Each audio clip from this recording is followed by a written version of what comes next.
नमस्कार दोस्तों, HRD IAS में आप सभी का स्वागत है। आप सभी लोग कैसे हैं? आई होप कि आप सभी लोग अच्छे होंगे और अपनी पढ़ाई को बढ़िया तरीके से कर रहे होंगे। देखिए, आज है 31 अक्टूबर और आज की कुछ महत्वपूर्ण करंट अफेयर्स पर हम चर्चा करेंगे।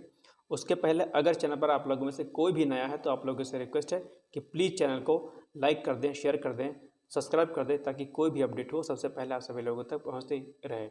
इसके अलावा मैं आपको बताना चाहता हूँ कि ये जो करंट अफेयर्स आपका होता है ये RO, UPPCS, CPET, MPPSC, UGC net, CUT सहित सभी एक दिवसीय परीक्षाओं के लिए समान रूप से उपयोगी होता है। तो आप किसी भी परीक्षा की अगर तैयारी कर रहे हो, करंट अफेयर्स अगर आपको चाहिए तो HRD IAS के इस चैनल को आप लोग सब्सक्राइब कर दीजिएगा। इसके अलावा इस चैनल के माध्यम से आपको जो भी अपडेट होती है एग्जाम से रिलेटेड, नोटिफिकेशन संबंधित, तो वो सारी जानकारियाँ भी आपको प्रोवाइड कराई जाती हैं।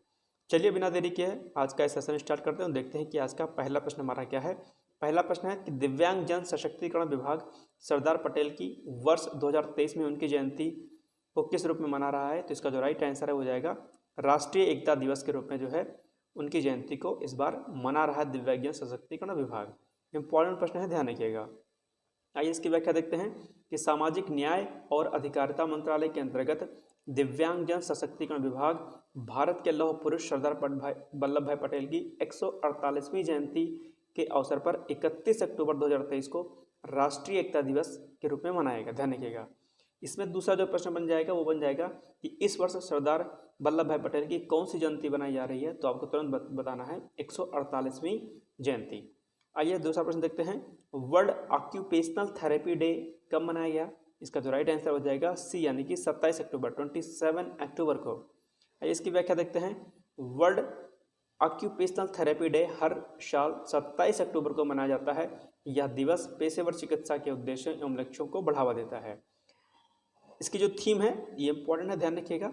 थीम के बारे में अगर बात करें तो थीम है इसकी कि समुदाय के माध्यम से एकता, जो भागीदारी एवं सामुदायिक विमर्श को सुविधाजनक बनाने के लिए दूसरों के साथ मिलकर कार्य करने में हमारी भूमिका को विस्तार देता है। चलिए नेक्स्ट क्वेश्चन देखिए। इंपॉर्टेंट क्वेश्चन है, ध्यान रखिएगा ये, ठीक है, क्योंकि ये भारत के साथ जो है यूरोपीय संघ का पहला जो है संयुक्त नौसैनिक अभ्यास है। तो प्रश्न है कि भारत और यूरोपीय संघ का अपना पहला संयुक्त नौसैनिक अभ्यास निम्नलिखित में से किस स्थान पर आयोजित किया गया?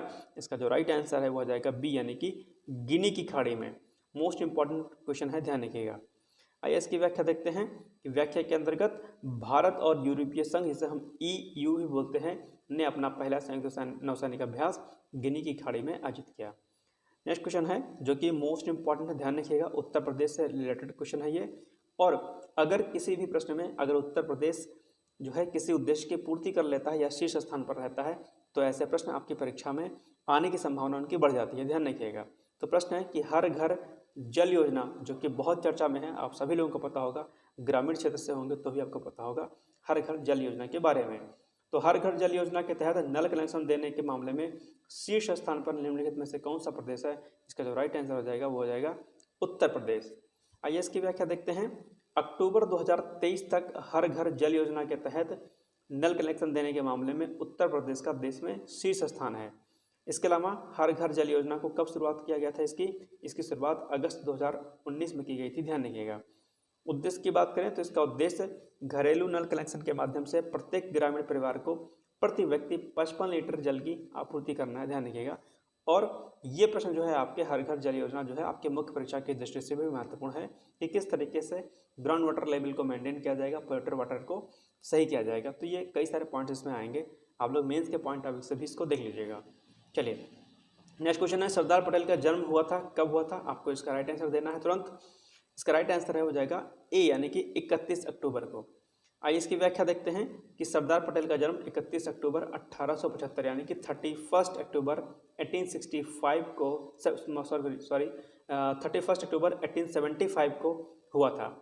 उन्होंने 500 से ज़्यादा रियासतों का एकीकरण किया और उन्हें सरदार पटेल, लौह पुरुष और भारत का बिस्मार्क की उपाधियों से भी सम्मानित किया गया था। प्रश्न आपसे पूछ सकता है कि निम्नलिखित में से किससे भारत का बिस्मार्क नामक उपाधि से सम्मानित किया गया? आपको तुरंत उत्तर देना है सरदार पटेल को, ठीक। चलिए इसके अलावा वर्ष 1991 में यानी कि 1991 में मरणोपरांत उन्हें भारत रत्न से सम्मानित किया गया। और भारत रत्न जो है भारत का सर्वोच्च सम्मान, नागरिक सम्मान है, ध्यान रखिएगा। इसके अलावा वर्ष 2014 से उनकी जयंती को राष्ट्रीय एकता दिवस के रूप में मनाए जाने की घोषणा की गई थी। ध्यान रखिएगा, ये पॉइंट भी इंपॉर्टेंट है आपकी परीक्षा के दृष्टिकोण से। चलिए नेक्स्ट क्वेश्चन है, मोस्ट इंपॉर्टेंट क्वेश्चन है, ये भी आईएसए के बारे में आप लोगों ने पढ़ा होगा। तो प्रश्न है कि अंतरराष्ट्रीय सौर गठबंधन यानी कि जिसे हम आईएसए बोलते हैं, इंटरनेशनल सोलर अलायंस की बोलते हैं इसे, कि छठी सभा का आयोजन निम्नलिखित में से कहाँ पर हो रहा है? इसका जो राइट आंसर हो जाएगा ए, यानी कि नई दिल्ली में जो है। आइए इसकी व्याख्या देखते हैं कि अंतरराष्ट्रीय सौर गठबंधन यानी कि आईएसए की छठी बैठक का आयोजन 30 अक्टूबर से 2 नवंबर 2023 के मध्य दिल्ली में आयोजित हो रहा है। तो ये डेट भी आप लोग ध्यान रखिएगा, महत्वपूर्ण है। अंतर्राष्ट्रीय सौर गठबंधन 109 सदस्य और हस्ताक्षरकर्ता देशों का एक अंतर्राष्ट्रीय संगठन है। इसका उद्देश्य सभी के लिए ऊर्जा तक पहुंच सुनिश्चित करना है। और अगर आईएसए की शुरुआत की बात की जाए तो इसकी शुरुआत जो है कब की गई थी? वर्ष 2015 में। और इसका मुख्यालय कहाँ पर है? गुरुग्राम हरियाणा में है। तो ये जो है आपका जो प्रश्न है ये मोस्ट इंपॉर्टेंट है। आईएसए के बारे में आप लोग देख लीजिएगा।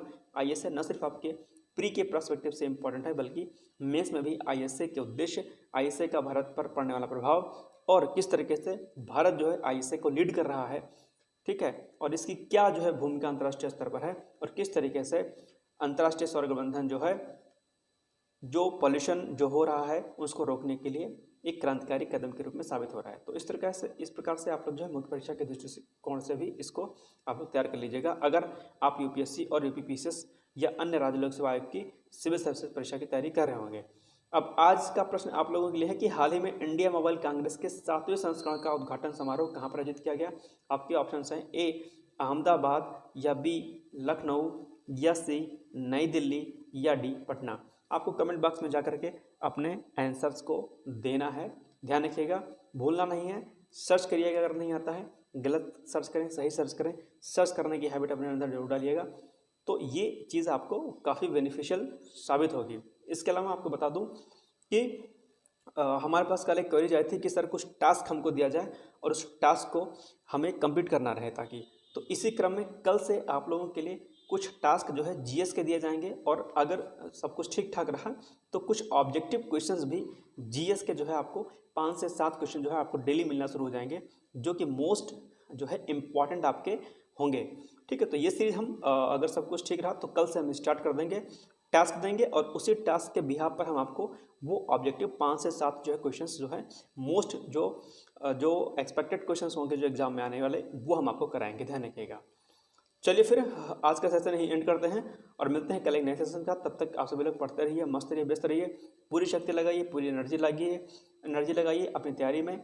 समय बार बार नहीं आएगा, मैं बार बार कहता हूँ, और इस बार आप लोग सिलेक्शन लेकर के ही जो है पूरी शिद्दत के साथ लगिए। सिलेक्शन लेना ही आपका उद्देश्य है, ऐसा मान के इस बार आप चलिए फिर। All the best, good luck, bye bye, जय हिंद, जय भारत।